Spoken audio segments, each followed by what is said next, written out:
Chapter number 1 से objective देखने का हम स्टार्ट करते हैं और यहाँ से हम 1 से स्टार्ट करते हैं। 1 चैप्टर का नाम है राष्ट्रवाद से। यह हिस्ट्री का ऑब्जेक्टिव क्वेश्चन यानी चैप्टर नंबर 1 से स्टार्ट करने जा रहे हैं। चलिए स्टार्ट करते हैं। पहला नंबर क्वेश्चन को जरा सा देखने का प्रयास करिएगा। बहुत ही शानदार क्वेश्चन आप लोगों के सामने आ चुके हैं। यहाँ देखिए कहा सन 1870 में फ्रांस और प्रसा के बीच युद्ध कहाँ हुआ था। यानी कह रहा है 1870 ईस्वी में फ्रांस और प्रसा के युद्ध कहाँ हुआ था।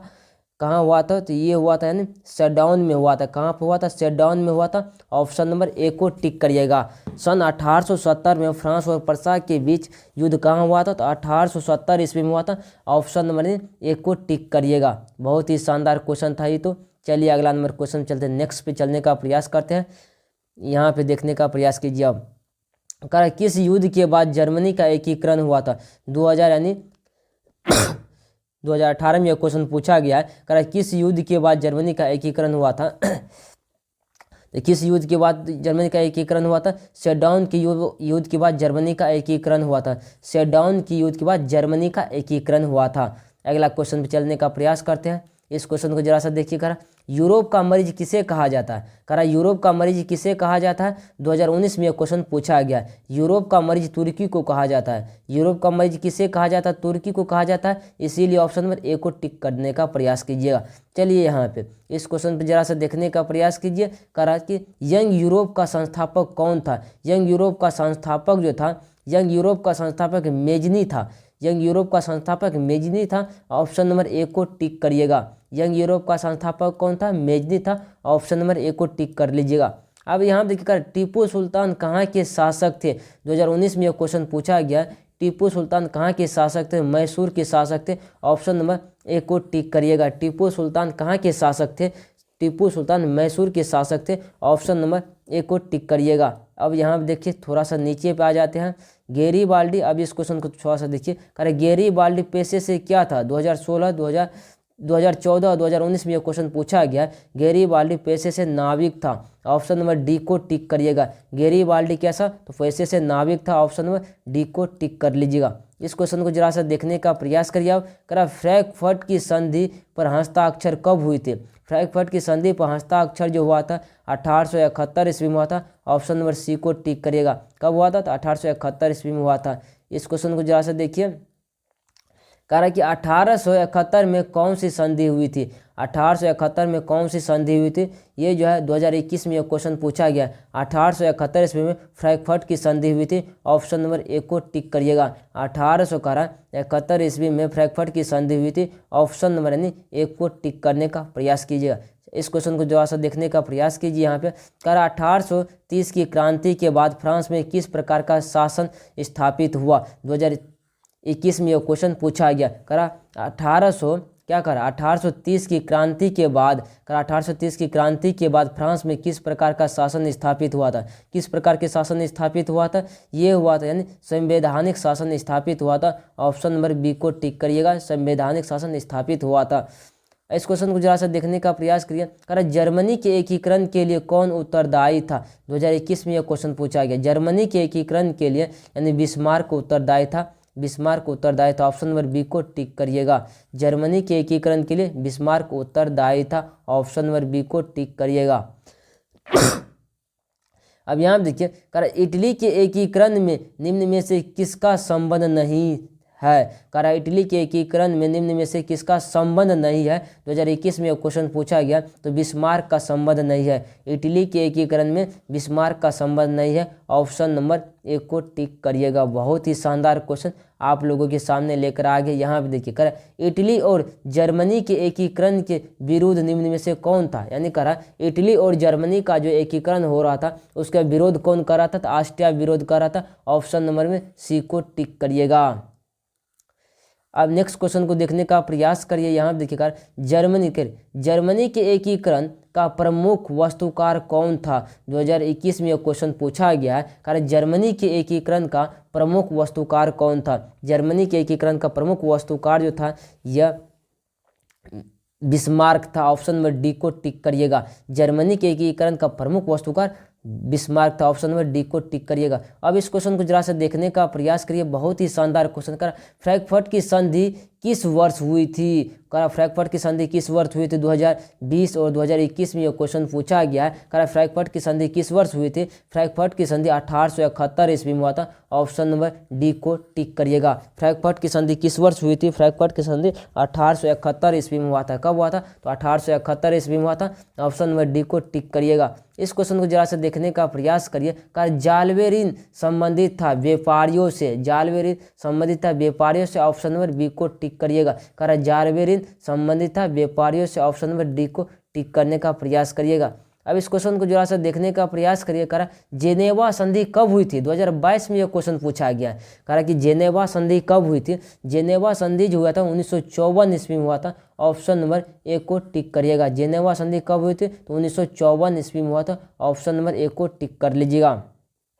कह काउंट काबूर को विक्टर इमैनुअल ने किस पद पर नियुक्त किया था? 2020 और 2022 में यह क्वेश्चन पूछा गया है। कह काउंट काबूर को विक्टर इमैनुअल ने किस पद पर नियुक्त किया था? तो प्रधानमंत्री पद पर नियुक्त किया था। ऑप्शन नंबर सी को टिक करिएगा। कौन पद पर नियुक्त किया था? प्रधानमंत्री पद पर नियुक्त किया था। अब इस क्वेश्चन को जरा से देखने का प्रयास करिए। कह वियना सम्मेलन हुआ था 2020 और 2022 में यह क्वेश्चन पूछा गया। वियना सम्मेलन 1815 ईस्वी में हुआ था। वियना सम्मेलन कब हुआ था? 1815 ईस्वी में हुआ था। ऑप्शन नंबर ए को टिक करिएगा। वियना सम्मेलन कब हुआ था? 1815 ईस्वी में हुआ था। अब इस क्वेश्चन को थोड़ा सा देखने का प्रयास करिए। यहाँ पे देखिए, कह निम्न में से किसके योगदान से, कह निम्न में से किसके योगदान से इटली का एकीकरण पूर्ण हुआ? कह निम्न में से किसके योगदान से इटली का एकीकरण पूर्ण हुआ? 2018 और 2023 में यह क्वेश्चन पूछा गया है। कह निम्न में से किसके योगदान से इटली का एकीकरण पूर्ण हुआ था? इटली का एकीकरण पूर्ण हुआ था। देखिए मेजनी था इसमें, Count Cavour, Victor Emmanuel. Option number D को टिक करिएगा। इन सभी के मतलब योगदान से इटली का जो था एकीकरण को पूर्ण हुआ था। ऑप्शन नंबर डी को टिक करिएगा। बहुत ही वीवीआई क्वेश्चन ये तो है। चलिए अगला नंबर क्वेश्चन में नेक्स्ट पे चलने का प्रयास करते हैं। इस क्वेश्चन को जरा से देखने का प्रयास करिए। यहाँ पे कह रक्त और लोह नीति का अवलंबन किसने किया? रक्त एवं लोह नीति का अवलंबन किसने किया? 2011, 2017, 2020, 2023, 2024 में यह क्वेश्चन पूछा गया है। कह रक्त और लोह नीति का अवलंबन किसने किया था? रक्त एवं लोह नीति का अवलंबन जो किया था बिस्मार्क ने किया था। ऑप्शन नंबर सी को टिक करिएगा। रक्त एवं लोह नीति का अवलंबन बिस्मार्क ने किया, तो ऑप्शन नंबर सी को टिक करिएगा। इस क्वेश्चन को जरा से देखिए। कर जर्मन राइन राज्य का निर्माण, कर जर्मन राइन राज्य का निर्माण किसने किया था? किसने किया था जर्मन राइन राज्य का निर्माण? थोड़ा सा देखने का प्रयास करिए। यहाँ पे थोड़ा सा एक मिनट रुकने का प्रयास करिए। थोड़ा सा कुछ इशू आ जाते हैं तो कभी कल प्रॉब्लम हो ही जाते हैं। थोड़ा सा मैनेज करने का प्रयास करिएगा। थोड़ा सा हम एक सेकेंड में थोड़ा सा इनको कहीं से लगता है ये हिल तो नहीं डुल गया है, बहुत ही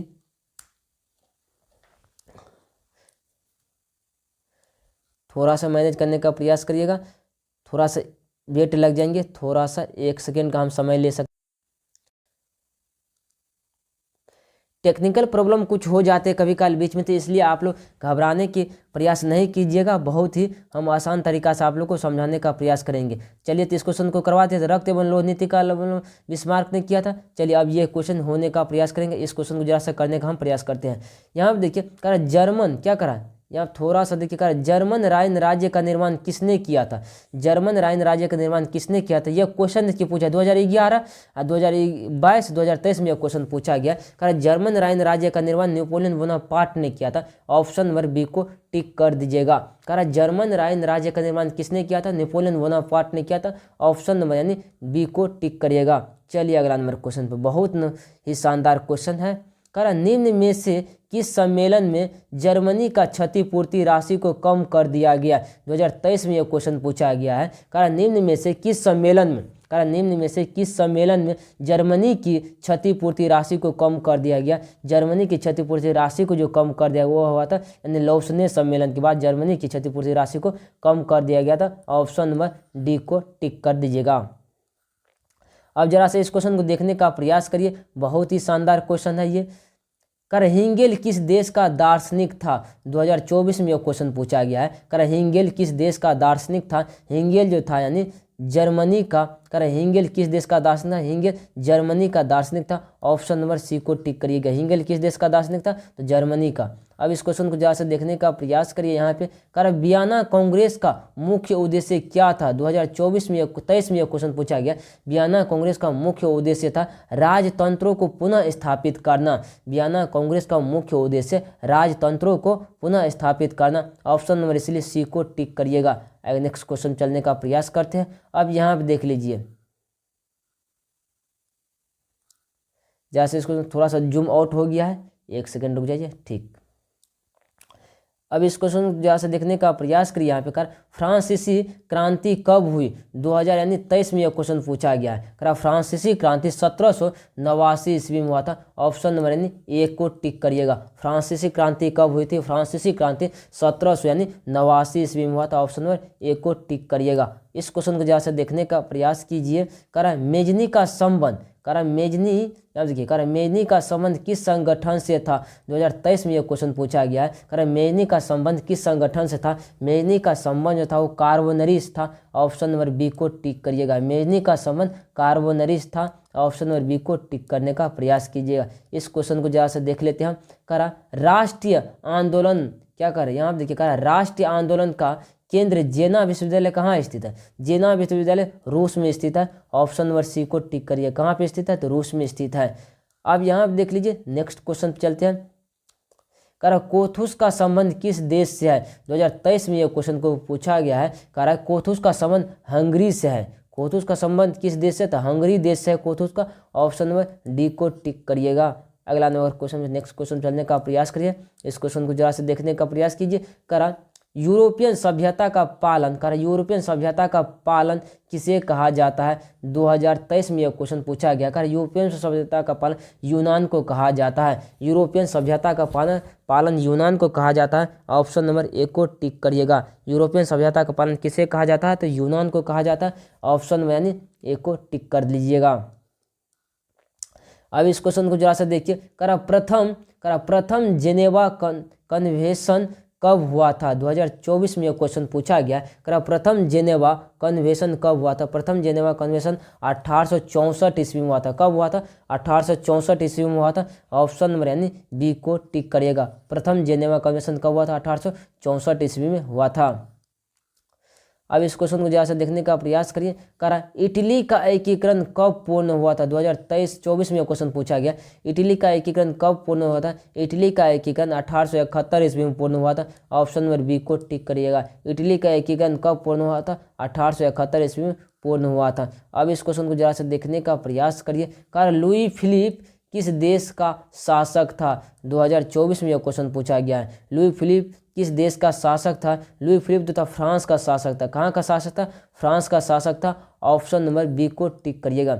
लुई फिलिप कहाँ का शासक था? तो फ्रांस का शासक था। नेक्स्ट क्वेश्चन चलिए, इस क्वेश्चन को जरा सा देखने का प्रयास करिए। करा निम्न में से कौन मित्र राष्ट्रों के गुट में शामिल नहीं था? 2024 में यह क्वेश्चन पूछा गया है। करा निम्न में से कौन मित्र राष्ट्रों के गुट में शामिल नहीं था? ये जो था यानी जर्मनी शामिल नहीं था। ऑप्शन नंबर बी को टिक करने का प्रयास कीजिएगा। नेक्स्ट क्वेश्चन पर आ जाते हैं हम। इस क्वेश्चन को जरा सा देखने का प्रयास करते हैं। यहाँ पे देखिए, कहा कि ब्रोहमिया निम्न में से किस देश के अधीन था? 2024 में यह क्वेश्चन पूछा गया। ब्रोहमिया निम्न में से किस देश का अधीन था? तो ऑस्ट्रिया का अधीन था। ऑप्शन नंबर ए को टिक करेगा। करा ब्रोहमिया निम्न में से किस देश का अधीन था? तो ऑस्ट्रिया का अधीन था। ऑप्शन नंबर ए को टिक करिएगा। अब यहाँ पे देखिए क्वेश्चन कह रहा है कि 1871 ईस्वी में विलियम प्रथम कहाँ का सम्राट बना? 2024 में यह क्वेश्चन पूछा गया। कह रहा 1871 ईस्वी में विलियम प्रथम कहाँ का सम्राट बना था? विलियम प्रथम जो सम्राट बना था 1871 ईस्वी में,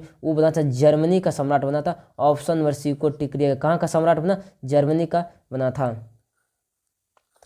अब इस क्वेश्चन को जरा सा देखने का प्रयास करिए। कहा लुई 16वें को फांसी कब दी गई? 2024 में यह क्वेश्चन पूछा गया। कहा लुई 16वें को 1793 ईस्वी में फांसी दिया गया था। लुई 16वें को फांसी कब दिया गया था? 1793 ईस्वी में फांसी दिया गया था। इसीलिए ऑप्शन नंबर बी टिक को सही जवाब हो जाएगा इसका। अब इस क्वेश्चन को जरा सा देखने का प्रयास करिए। यहाँ पे कह रहा कि पोस्टसडम की घोषणा के बाद किसने आत्मसमर्पण किया? जापान ने आत्मसमर्पण किया था। ऑप्शन नंबर बी को टिक किया। कौन आत्मसमर्पण किया था? जापान ने आत्मसमर्पण किया था। कहा कि सार्डिनिया का राजा कौन था? 2024 में यह क्वेश्चन पूछा गया। कह रहा सार्डिनिया का राजा कौन था? सार्डिनिया का राजा था विक्टर इमैनुअल था। ऑप्शन यानी ए को टिक करिएगा। सार्डिनिया का राजा विक्टर इमैनुअल था। ऑप्शन नंबर ए को टिक करिएगा। यहाँ देखिए कह रहा इटली के एकीकरण का प्रमुख नायक कौन था? 2024 में यह क्वेश्चन पूछा गया। कह इटली के एकीकरण का प्रमुख नायक जो था यानी Mazzini, काबूर, Garibaldi. Option number D को टिक करिएगा। बहुत ही शानदार क्वेश्चन है। इनमें से सभी था इटली के एकीकरण का प्रमुख नायक।